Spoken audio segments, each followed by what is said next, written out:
युवा बेरोजगार है, पढ़ा लिखा बेकार है, मिलता ना रोजगार है, ऐसी हमारी सरकार। बलिया की बेटी प्रिया चौहान जिसका शव सर पेड़ पे लटका मिला, तकलीफ दे है सर। काशी हिंदू विश्वविद्यालय में पीएचडी के प्रवेश परीक्षा शिवम सोनकर को के साथ न्याय नहीं हो रहा है सर। संत कबीर नगर में राजभर समाज के घर जला दिए गए। मथुरा में होली पर दलितों पे हमला हुआ और जेल भी वही गए। गोरखपुर में एक 13 साल के लड़के को मार दिया, आज उसके परिवार से बात हुई, उसकी मां तड़प रही थी सर। और बिहार में मौलाना फिरोज को पुलिस ने पीटा। लगातार रुपए कीमत गिर रहे, जो चिंता का विषय, ये हम प्रधानमंत्री जी के मुंह सुनते थे जब वो मुख्यमंत्री हुआ करते थे। एक इंपॉर्टेंट ये है मैं पढ़ने के लिए, 8 साल की बच्ची 3.5 लाख में 3 साल की लीज पर दी गई, हर दिन में 5 से 10 बार दुष्कर्म। ये झालावाड़ राजस्थान की है। फाइनेंस बिल 2025 पे आपने मुझे मेरी बात रखने का मौका दिया। सभापति जी, युवा बेरोजगार है, पढ़ा लिखा बेकार है, मिलता ना रोजगार है, ऐसी हमारी सरकार।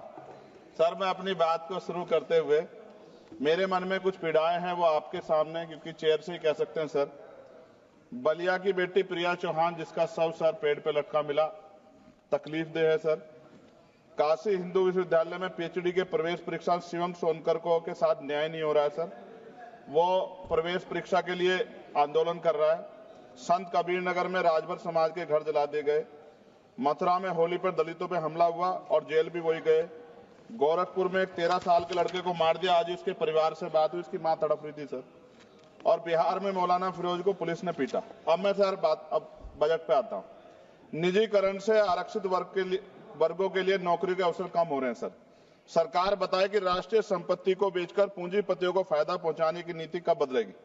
जीडीपी का केवल 2.9% शिक्षा पर और 1.98% स्वास्थ्य पर खर्च किया जा रहा है। सरकारी अस्पतालों में डॉक्टर और दवाइयां नहीं है।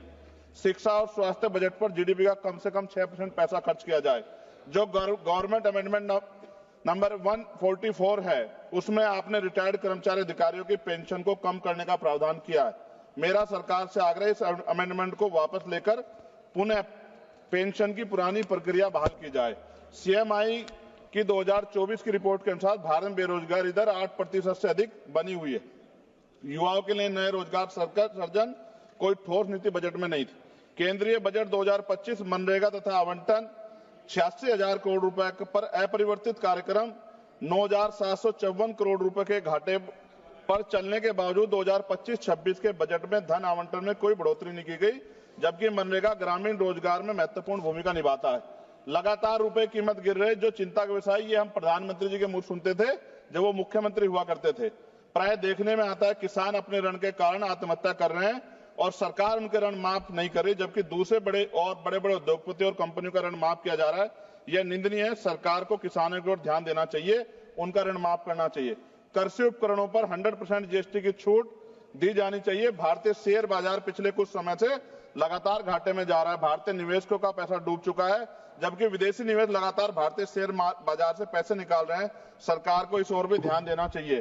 कोई भी कर्मचारी अपने कुल वेतन पर वर्ष के अंत में टैक्स चुकाता है, परंतु उसके बाद भी खरीदी गई वस्तु पर कर देना पड़ता है। इस प्रकार के दोहरे कराधान से उसकी आर्थिक अक्षति होती है।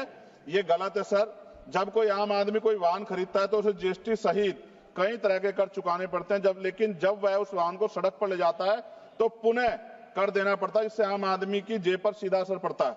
सरकारी स्कूलों में शिक्षा की स्थिति अत्यंत दयनीय है, जबकि दूसरी ओर निजी स्कूलों में शिक्षा इतनी महंगी हो गई है कि गरीब बच्चों को महंगी फीस, किताबें, बैग और ड्रेस के कारण शिक्षा से वंचित होना पड़ रहा है।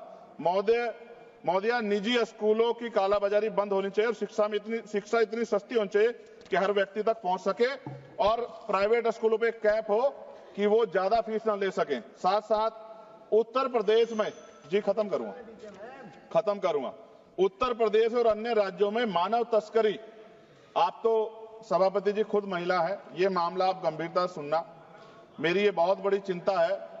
उत्तर प्रदेश और अन्य राज्यों में मानव तस्करी के संगठित गिरोह सक्रिय हैं। जैसे उत्तर प्रदेश के सोनभद्र से अन्य राज्यों में लड़कियों को बेचा जा रहा है। राजस्थान में लीज पर बेटियों को बेचा जा रहा है। बेटियों के खरीद फरोख्त के मामले सामने आए, लेकिन सरकार कोई ठोस कदम नहीं उठा रही। सरकार बताए कि मानव तस्करी रोकने के लिए बजट में विशेष प्रावधान क्यों नहीं किया गया। महिला सुरक्षा के लिए Nirbhaya fund, last page, Nirbhaya fund को पूरी राशि खर्च क्यों नहीं की जा रही है। फंड तो बना दिया निर्भया के नाम से, लेकिन खर्च नहीं करे। बेटियों की बिक्री रोकने के लिए राष्ट्रीय टास्क फोर्स का गठन किया जाना चाहिए। सभापति जी, ये मेरे हाथ में कटिंग है जिसमें लिखा है कि लीज पर बिक रही हैं बेटियां, कर्ज उतारने माता पिता भेज रहे हैं। एक इंपोर्टेंट ये है मैं पढ़ने के लिए, 8 साल की बच्ची 3.5 लाख में 3 साल की लीज पर दी गई, हर दिन में 5 से 10 बार दुष्कर्म। ये झालावाड़ राजस्थान की है। ये भारत है? ऐसा भारत जहां बेटियों को बेचा जाए, लीज पे दिया जाए और सरकार हाथ पे हाथ रखे तमाशा देखे, ये अच्छा नहीं है। अंत में न्यायपालिका में SC, ST, OBC व अल्पसंख्यकों की संख्या बढ़ाने पर सरकार क्या कर रही है? इन्हीं सब बातों के साथ मैं अपनी बात को खत्म करता हूं। जय भीम, जय भारत। आपका बहुत बहुत धन्यवाद।